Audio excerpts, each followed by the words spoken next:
Hello, this is Joan of Art and I'm in the town of Surala, South Cotabato. I'm doing the zipline pictorial. But this is just fake news. As if I'm doing the zipline.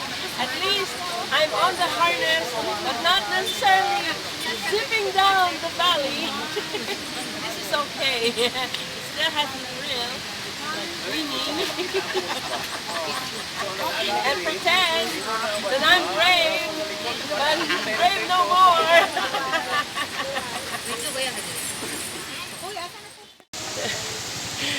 So I'm done and Manong is taking me off my harness. This is fun, worth 50 pesos. I'm off my harness, get me out of here. Ayoko na. Don't want to anymore. Get me out of here. Oh my. Hindi na ko. Alright, done. This is Joan of Art and that was here at Lake Cebu. See you in our next video. Thanks for watching.